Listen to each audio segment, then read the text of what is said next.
जय हिंद दोस्तों।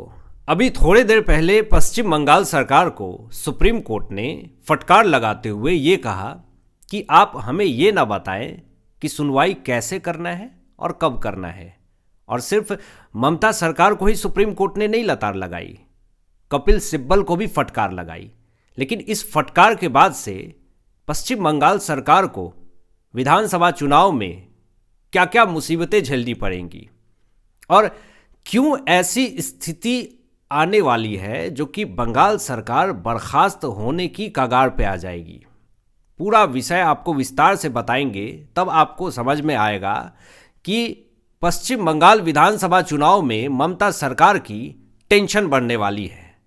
आज सुप्रीम कोर्ट के अंदर क्या क्या हुआ जो जिरह चली है और कपिल सिब्बल किस तरीके से अपनी दलीलें देते देते थक गए, लेकिन राहत की कोई उम्मीद ममता सरकार को नहीं मिली। दोस्तों, मामला याद कीजिएगा आईपैक को लेकर के, जब इन्फोर्समेंट डायरेक्टरेट ने आईपैक दफ्तर के ऊपर छापा मारा था, तो उसी वक्त जब यह खबर पता चली कि अरे इन्फोर्समेंट डायरेक्टरेट ने आईपैक के ऊपर छापा मार दिया है, ये वही आईपैक दफ्तर है जो कि पश्चिम बंगाल सरकार की टीएमसी की चुनावी रणनीति देखती है।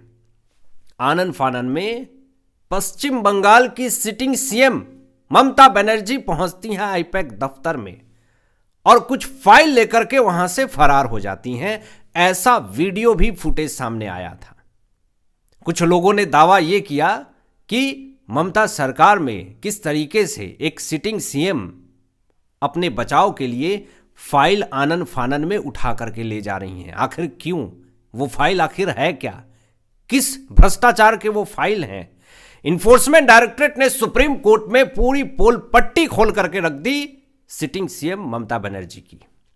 और आपको बता दूं कि उस फाइल में ऐसे ऐसे सबूत थे जिसको लेकर के इन्फोर्समेंट डायरेक्टरेट ने सुप्रीम कोर्ट में पूरी जिरह करी, अपनी बातें रखी। आपको बता दे कि इन्फोर्समेंट डायरेक्टरेट अपनी दलीलें दे रही है और सॉलिसिटर जनरल तुषार मेहता सारे सबूत पेश कर रहे हैं और बताया जाता है कि आईपैक के ऊपर जो दफ्तर में छापा मारा गया, मामला कोयला तस्करी को लेकर के 2020 का भ्रष्टाचार मनी लॉन्ड्रिंग का मामला था और आरोप लगाया गया कि ममता बनर्जी जो हैं वो सत्ता का दुरुपयोग कर रही हैं, अपने पद का गलत प्रयोग कर रही हैं। वो सिटिंग सीएम है और आप सबूत लेकर के भाग रही हैं। किस लिए? किसको बचाने की कोशिश कर रही हैं आप? इन्फोर्समेंट डायरेक्टरेट ने सुप्रीम कोर्ट के अंदर जब ये बातें बोलनी शुरू की, जब सारे सबूत पेश करने शुरू किए, तो बोलती बंद हो गई बंगाल सरकार के वकील की और कपिल सिब्बल की। यहां पे सुप्रीम कोर्ट ने फटकार लगाते हुए जब इन्फोर्समेंट डायरेक्टरेट की तरफ से जब तुषार मेहता जी ने जब सारे सबूत पेश किए, तो सुप्रीम कोर्ट ने फटकार लगाते हुए यह बात कही कि जो सीएम ने किया वो गलत है। यानी कि जो मुख्यमंत्री सिटिंग सीएम ममता बनर्जी ने जो किया है, जो सबूत को लेकर के ऐसा आरोप लगाया जा रहा है, जो फाइल लेकर के वो गई, वो पूरी तरीके से गलत है। इसका पूरी तरीके से विरोध किया है सुप्रीम कोर्ट ने। अब यहां पे राज्य सरकार की तरफ से जो वकील हैं कपिल सिब्बल ने समय मांगा है और सुनवाई टालने की कोशिश करी है। क्यों कोशिश कर रहे हैं कपिल सिब्बल? समय क्यों मांग रहे हैं? इस पे भी मैं आऊंगा, लेकिन उन्होंने सुप्रीम कोर्ट में साफ तौर पे ये कहा कि हमें थोड़ा समय चाहिए, हमें सबूत इकट्ठा करना है। इसके लिए सुनवाई टालने की पूरी कोशिश करी, लेकिन यहां पे सुप्रीम कोर्ट ने फटकार लगाते हुए बंगाल सरकार को, कपिल सिब्बल को यह कहा कि आप हमें न बताएं कि सुनवाई कब और कैसे करना है। आप कानून को अपना काम करने दें और आप अपना काम कीजिए। कपिल सिब्बल को फटकार लगाते हुए सुप्रीम कोर्ट ने यह बात कही।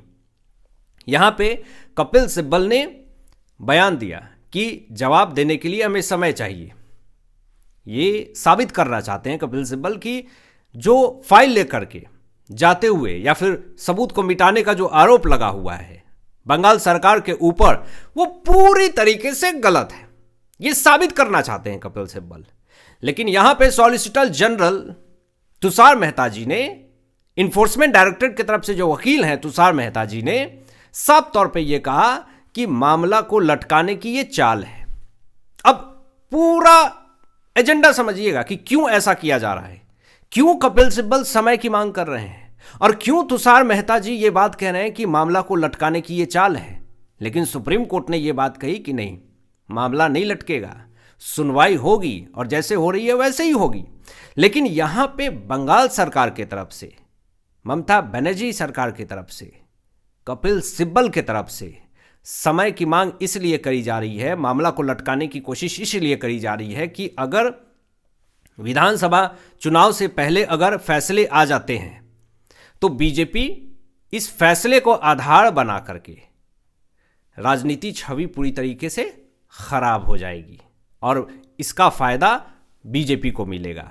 इस फैसले को आधार बना करके बीजेपी बंगाल विधानसभा चुनाव में प्रयोग करेगी और इससे ममता सरकार की एक करारी हार हो सकती है। ये सबसे बड़ा रीजन, वैलिड रीजन मैं आपको बता रहा हूं, यही चीज हो सकती है और इसीलिए कपिल सिब्बल मामले को लटकाने की कोशिश कर रहे हैं। वो नहीं चाह रहे हैं कि इस मामले में अभी कोई सुनवाई हो या कोई फैसला आए।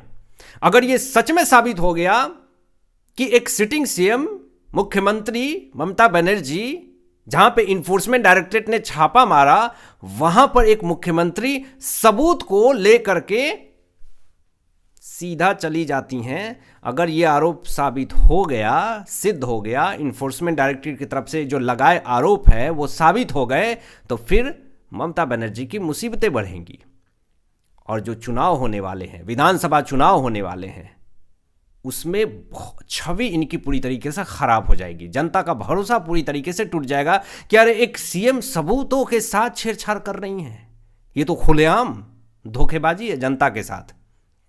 तो शायद इसीलिए ममता बनर्जी सरकार के तरफ से, पश्चिम बंगाल सरकार के तरफ से, कपिल सिब्बल के तरफ से समय की मांग की जा रही है। लेकिन सुप्रीम कोर्ट ने क्लियर कर दिया कि कोई भाई समय नहीं मिलेगा आपको, सुनवाई तो होगी।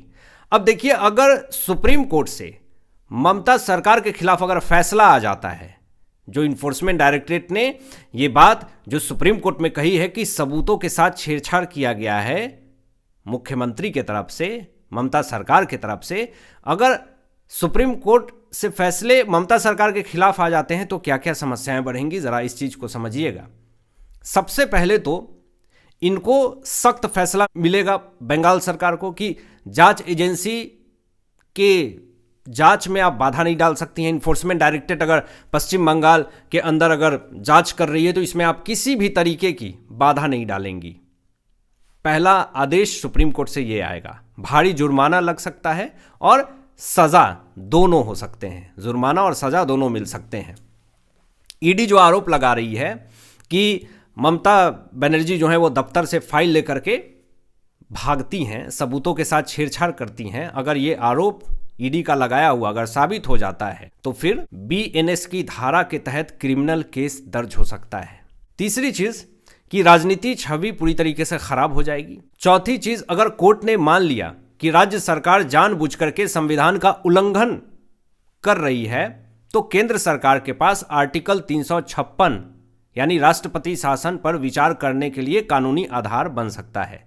यानी बंगाल सरकार को बर्खास्त करके राष्ट्रपति शासन लागू किया जा सकता है अगर इन्फोर्समेंट डायरेक्टरेट के लगाए हुए आरोप साबित हो जाते हैं कि ममता बनर्जी ने सबूतों के साथ छेड़छाड़ किया है। तो केंद्र सरकार के पास इतना अधिकार है कि वो आर्टिकल 356 के तहत राष्ट्रपति शासन, प्रेसिडेंट रूल बंगाल में लगा सकती है। अब यहां पे आए जरा, इन्फोर्समेंट डायरेक्टरेट ने भी जो विधानसभा चुनाव होने वाले हैं पश्चिम बंगाल में, उसको लेकर के जो बड़ी खबर सामने आई है, इसमें इन्फोर्समेंट डायरेक्टरेट ने पहले ही ग्राउंड लेवल तैयार कर दिया है जिससे कि पश्चिम बंगाल सरकार पूरी तरीके से ढहने वाली है, गिरने वाली है। रीजन कि इस बार पूरी शांति से ही चुनाव होंगे। इलेक्शन कमीशन ऑफ इंडिया ने सबसे पहले तो आईपीएस, डीजीपी, एडीजी, डीजी सबको ट्रांसफर कर दिया है। जो भी बंगाल सरकार के लिए के अंडर में काम कर रही थी या फिर पहले से जो काम कर रहे थे, उसके बदला में सब नया लाया गया है कि जब तक चुनाव होंगे आपको कोई काम नहीं करना है, आप लोग अपने अपने जगह पे रहिए। तो इससे निष्पक्ष होकर के चुनाव होंगे। होम मिनिस्ट्री ने 480 कंपनीज, पैरामिलिट्री फोर्सेस सब भेज दिया है, जाइए वेस्ट बंगाल के अंदर और शांतिपूर्वक चुनाव होने चाहिए। इससे कहीं ना कहीं ममता सरकार पूरी तरीके से बौखलाई हुई है, क्योंकि ममता सरकार का अब कुछ नहीं चल पा रहा है, पूरा कंट्रोल होम मिनिस्ट्री का है। अब ये देखना होगा कि आने वाला विधानसभा चुनाव में जो टीएमसी ढिंढोरा पीट रही है कि पिछले बार भी भगवा लहराने की बात हुई थी, नहीं लहरा पाई बीजेपी, और इस बार भी ऐसा ही कुछ होगा, सरकार तो टीएमसी ही की बनेगी। लेकिन इस बार जो तैयारी बीजेपी की दिख रही है, दूर दूर तक ममता सरकार बनता हुआ नहीं दिख रहा है। जिस तरीके से महाराष्ट्र के अंदर भी शिवसेना ने चीख चीख करके, चिल्ला चिल्ला करके ये कहा कि सरकार हमारी ही बन रही है, कांग्रेस ने चीख चीख करके कहा सरकार हमारी ही बन रही है। बिहार के अंदर कांग्रेस और आरजेडी ने चीख चीख करके पूरी दुनिया को बताया सरकार हमारी ही बन रही है। तो महाराष्ट्र में भी आपने देखा, बिहार के अंदर भी देखा, राजस्थान के अंदर भी देखा, जहां जहां भी विपक्ष, क्षेत्रीय पार्टी चीख रही थी, चिल्ला रही थी कि सरकार हमारी ही बननी है, सारी सरकार धराशायी हो गई। और बिल्कुल वही सीन, वही सिचुएशन वेस्ट बंगाल के अंदर भी दिख रहा है। टीएमसी चीख रही है, चिल्ला रही है कि सरकार हमारी ही बननी है, लेकिन ग्राउंड लेवल होम मिनिस्ट्री के तरफ से, बीजेपी के तरफ से तैयार कर दिया गया है। अब देखते हैं आने वाला समय में किसकी बड़ी जीत होती है। आपकी क्या राय, इन तमाम विषयों पर अपनी विचार व्यक्त कीजिएगा। मिलते हैं लेटेस्ट ब्रेकिंग एनालिसिस के बाद, तब तक अपना ध्यान रखें, ख्याल रखें। सत्यमेव जयते। जय हिंद।